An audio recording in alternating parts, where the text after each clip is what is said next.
Welcome back to ATL Day Ones. I am Tanitra Batiste here with the beautiful Amber Rainey, because she can do it all, Maria Martin from 11 Alive, who is joining us as Jarvis continues to live his best life on his birthday vacay. So can't wait to talk to you guys about that on the other side. And listen, thank you guys so much for rocking with us, because guess what? You guys are the reason that we just hit 2,000 subscribers for this Locked On Sports Atlanta network. Could not do it without you guys. So continue subscribing, continue hitting that like button and following us and telling everybody about not just us, but the amazing guests we have, because that's how we get the 5-star reviews. We bring you the 5-star guests to talk all things sports Atlanta. So even when we're talking about the Braves, whether we're talking about an L or whether we're talking about a dub, hopefully tomorrow we'll be talking about a dub, but today we are admittedly talking about an L, right, Maria? A 12-10 L to the Giants last night. But as always, yeah, there are bad things. Yeah, there are ugly things, but we're going to give you some good things too. And there were some good things indeed about last night's game, right, Maria? Yeah, I think so. And I think when you look at the good for this game, certainly you have to look at the offense. And it's Yeah. really funny because last year there were so many different parts in the season where I thought that maybe the bullpen wasn't that great or starting pitch Mhm. was a really big concern.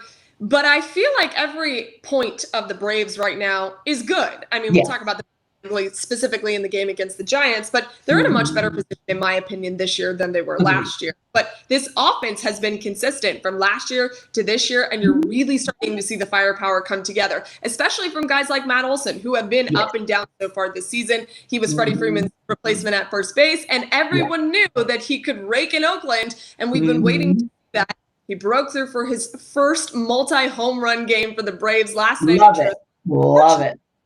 like that for Matt Olson and they can't get the win. It's so annoying. You get a 2 home runs Yeah. RBI night for Matt Olson and you can't win. Right. It's like, what Right. else do you want? So frustrating Right. for him. It's good to see him have power at the plate, especially because this is a Mhm. guy who had struggled for a while. And I saw Twitter Sure. blowing out, what are we doing with Matt Olson? They lost the trade, all this nonsense. Right. Let him calm down and settle into his Yeah. new role.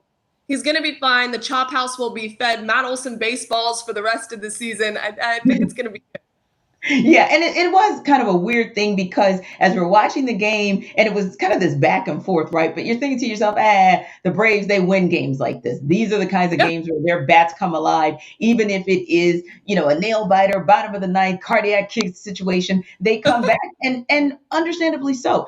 It's been since April 14th of 2018. That's the last time we saw the Braves take a loss when they had when they scored double digit runs like this. So there was no reason for us to necessarily think that they were going to lose. But I agree with you and want to co-sign with you as well on the big bats. That was still a very positive takeaway despite the loss, because what you want to see is a team that's able to really, despite the loss, still say, okay, my guy Matt Olson, he homered twice. That's good, because that means that I'm seeing him start to have an uptick, right? And we look at Ronald Acuna, you mentioned it earlier, going 4 for 24 and seeing not just him hit a home run, but dang it. I mean, he launched that bad boy. That was a straight up a rocket. And that's what Yeah. we needed to see. And we want to continue to see Marcel Ozuna going deep as well, because that always bodes well. And we talked about this earlier too, and I just kind of wanted to circle back because we touched on it briefly. But anytime you're seeing what you're seeing out of the bottom of the order,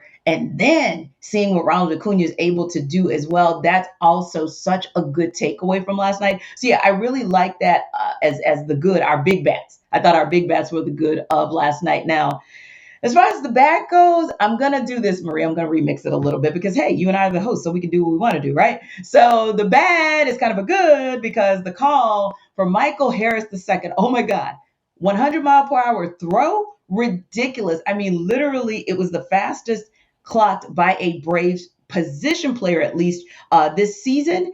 Unfortunately, overturned. So that was kind of the bad of it. And it might be bad as well for the Giants, because who knows if Crawford's actually going to be able to bounce back from what was not a good look on the slide. But but anyway, the bad of it was, of course, that it was overturned. But I still have to kind of choose it as a good, because Harris, Acuna, Duvall, they've each had at least one throw clocked that fast this season. And I've been talking about it, and I think I'm going to keep preaching it until this season is over. The amazing things that Harris has done at the plate, yes, especially because of a slow start with the Braves, but I so love what he does on defense. I so love what he does in the outfield. Yeah, I actually went into the house, right? It wasn't right after he was called up from Double A. It Mhm. was a couple games after, and I went over Mhm. to talk to him one-on-one, kind of picked his brain a little bit, asked him what the biggest transition was from Double A to the bigs because passed by Triple A. He skipped Yes. it on the bigs. And he said he really automatically felt comfortable. And the reason why he did was his defense. He said he Yes. felt like it's always there. He's always really confident in it. And he's shown us that time and time again. The question marks really Mhm. resided in Michael Harris at the plate. And you Yes. mentioned it, Tanisha, that we have been really confident in what he's been able to do at the plate. But the defense, you should never be worried about that with Michael Harris. Mhm. Even though he didn't get the experience of AAA, it doesn't matter. You saw Right. that 100-mile-per-hour pitch. Thank goodness Crawford wasn't hurt on that either. He Right. took a big pull, and I think it was a little nerve-wracking for everyone. But Yeah. yeah, unfortunately that was overturned, and it was one heck of a play. And so you'll always see those big defensive plays from Michael Harris. So yeah, I think that was Mhm. part of the good and the bad that it was Yes. overturned. Right. I think bad had to have been the bullpen as well. They were due for a bad game, though. Yeah. Yeah. And you're nice. You're giving the bullpen bad. I'm giving them ugly. Because I was just like, what was that foolishness? But you're right. I probably should be nice about it and say it was kind of bad, not ugly, because listen, they have been lights out. Let's just be honest about it. They really have been saving the day and making sure that the Braves, they were a huge part of the reason that the Braves were able to go on that 14 game run that they did. But yeah, ugly, Darren O'Day. I mean, allowing 2 hits, 2 runs. You didn't retire any of the three batters that you faced in the sixth. That kind of thing just can't happen. And again, I know it's an off day, but ugly is ugly is ugly. And that was ugly.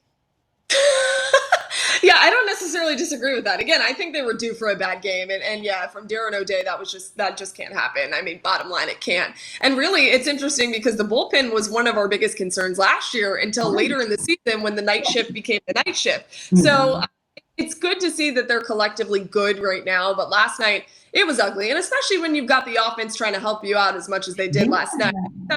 We haven't made yet is that they were helping them as much as they could. I Mhm. mean, they thing to win the game. And so you have to rely on your arms. And through every single aspect of the starting pitching, the bullpen, they just really faltered. And I think that was unfortunate. They can't do that Mhm. again tonight. And under my ugly, I got two things. Number one, the Jock Peterson home run, because that's Yes, ugly. You that was ugly. Yeah, don't on so many levels. right. Look, everyone is obsessed with Jock Peterson. And I said it yesterday. Right. So fascinating because he was with the Braves for just a couple months and people Right. love him so much. And I get more hate for Freddie Freeman, who spent 15 years within the organization on my social media, than Yeah. Jock Peterson, who people love. I mean, it's funny. So he did them dirty last night and hit Oh a yeah. home run. Seventh. That is in my ugly. I Yeah. also put wins was a triple shy of the cycle. You can't let that happen, especially not inside Truist Park. But the Mhm. Giants, their bats are insane. And listen, I think this bullpen and the starting pitching has to step up if they want to beat this NL team. Yes. And to your point, you've got 2 more opportunities to make some noise, right? And to make good on that. And one of the more important things, if not the most important thing as well, is, and you just mentioned a part of it, so I'm going to mention the rest of it, is you know who you're tuning up for. And that's not saying you're overlooking these next 2 games for the Giants, but real talk, you're tuning up for the Dodgers. Let's just be honest. So you do want to make sure that all those pieces that we've talked about, infield, outfield, hitting, pitching, catching, the whole piece, calling the game, everything is aligned as it was in that 14 game run. And even game 1 of this series, that they get back to that for games 3 and 4 so that they can be ready and geared up for this Dodgers team that comes into town this weekend. And speaking of gearing up and really functioning on all cylinders, give the Braves a lot of credit for slowly but surely turning this thing around. And other people are taking notice of it. Maria and I are going to talk about it on the other side in For the Culture.